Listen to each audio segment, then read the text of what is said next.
মাইগ্রেনের চিকিৎসা কিন্তু খুবই গুরুত্বপূর্ণ একটা অংশ হচ্ছে আপনাকে কিছু জেনারেল মেজার নিতে হবে। আপনাকে একটা নিয়ম করে খাওয়ার অভ্যাস করতে হবে। কোনো মিল মিস করা যাবে না। আপনাকে একটা রেগুলার এক্সারসাইজের হ্যাবিট করতে হবে। প্রতিদিন একটু হাঁটা বা দৌড়ানো বা খেলাধুলা বা যেগুলোতে একটা শারীরিক পরিশ্রম হয়, এ ধরনের অ্যাক্টিভিটি করার চেষ্টা করতে হবে। আপনাকে কিছুটা মেন্টালি স্ট্রেস মুক্ত থাকার চেষ্টা করতে হবে, যেটার জন্য ইয়োগা, মেডিটেশন, ব্রেথিং এক্সারসাইজ বা সাইকোথেরাপি অনেক ইস্যু এসে কাজ করতে পারে, যাতে আপনি অ্যাংজাইটি বা ডিপ্রেশন থেকে বের হয়ে আসতে পারেন। আপনাকে অ্যাডুকেট ফ্লুইড নিতে হবে। দেখা গেছে কি যে যাদের ডিহাইড্রেশন হয় কোনো কারণে, যদি আমরা পানি বেশি না খাই বা তরল জাতীয় খাবার কম খেয়ে ফেলি, তখন কিন্তু ডিহাইড্রেশন থেকেও কিন্তু মাথা ব্যথা হতে পারে। কাজেই এই ধরনের এবং এর আশেপাশে আমরা যে ট্রিগার ফ্যাক্টর গুলোর কথা বললাম, সেই ট্রিগার ফ্যাক্টর গুলোকে কিন্তু অ্যাভয়েড করার চেষ্টা করতে হবে। এবং যখন মাথা ব্যথা হয়ে যাবে তখন আপনি কি করবেন? যখন মাথা ব্যথা হবে তখন আপনার মেইন কাজ হচ্ছে, সেই ক্ষেত্রে সাধারণত আমরা যেটা প্রয়োগ করি, আপনাকে কিছুটা পেইন কিলার খেতে হবে। অনেক রোগী দেখা যায় যে সিম্পল প্যারাসিটামল জাতীয় ওষুধ খেলেই কিন্তু মাথা ব্যথা কমে যায়। অনেক রোগী দেখা যায় যে একটা বা দুটো 500 মিলিগ্রামের যদি প্যারাসিটামল খায়, তাহলেও কিন্তু সাময়িকভাবে কিন্তু মাথা ব্যথাটা চলে যায়। কিছু কিছু রোগীদের ক্ষেত্রে যখন দেখা যায় মাথা ব্যথার তীব্রতা কিছুটা বেশি, তাদের ক্ষেত্রে কিন্তু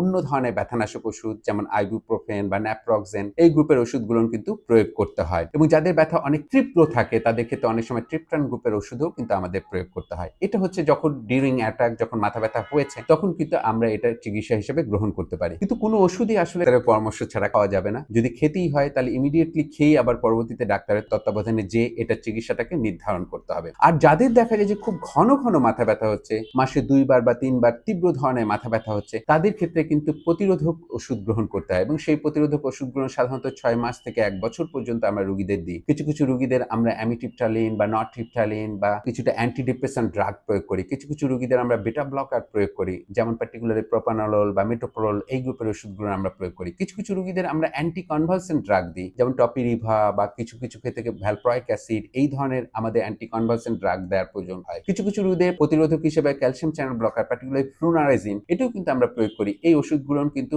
একটা দীর্ঘ সময় রোগীদের খেতে হয়। এইভাবে খেতে থাকলে তখন একটা সময় দেখা যায় যে কারো কারো ক্ষেত্রে মাইগ্রেনটা কিন্তু পুরোপুরি ভালো হয়ে যায়, এবং কারো কারো ক্ষেত্রে দেখা যায় যে আবার এটা রিঅ্যাপিয়ার করতে পারে। কাজেই আমাদের জানতে হবে যে আমরা মাইগ্রেনের চিকিৎসা কিভাবে করব। অধিকাংশ রোগীদের ক্ষেত্রে কিন্তু মাইগ্রেন ভালো হয় না। একটা দীর্ঘ চিকিৎসার পরেই মাইগ্রেন কিন্তু অনেক সময় ভালো হয়ে যায়। আমাদের এখন জানতে হবে যে আপনি কখন মনে করবেন যে আপনার এই মাথা ব্যথাটা মাইগ্রেন না, এটা একটা সিরিয়াস হেডেক, যেটার জন্য আমাদের ইমিডিয়েটলি ডাক্তারের পরামর্শ নিতে হবে। ডাক্তারের পরামর্শ নিতে দেরি করলে আপনার ভীষণ রকমের ক্ষতি হতে পারে। যাদের দেখা যায় যে প্রচন্ড রকমের মাথা ব্যথা হচ্ছে, মাথা ব্যথার তীব্রতা এত বেশি যে তার জীবনে এরকম মাথা ব্যথা কখনো হয়নি, এবং যে মাথা ব্যথা শুরু হওয়ার কয়েক সেকেন্ড থেকে কয়েক মিনিটের ভিতরেই সেই মাথা ব্যথার তীব্র ব্যথা ধারণ করেছে, যেটাকে আমরা মেডিকেলের ভাষায় অনেক সময় বলি থান্ডার ক্ল্যাপ হেডেক, যেখানে বলা হয় কি যে একটা বজ্রপাতের মতো মাথা ব্যথা, যেখানে সাধারণত দেখা যায় ব্রেনে রক্তক্ষরণ হলে এই ধরনের মাথা ব্যথা হয়। কিংবা কারো যদি প্রচন্ড রকমের গায়ে জ্বর থাকে, শরীরে র্যাশ থাকে, রোগী এলোমেলো আচরণ করে এবং এর সাথে তীব্র মাথা ব্যথা হয়, ঘাড়টা অনেক শক্ত হয়ে যায়, রোগী কাউকে চিনতে পারছে না, বা রোগী আশেপাশে পরিবেশের সাথে কমিউনিকেট করতে পারছে না, বা রোগী অজ্ঞান হয়ে যাচ্ছে বা খিঁচুনি হচ্ছে, এটাও কিন্তু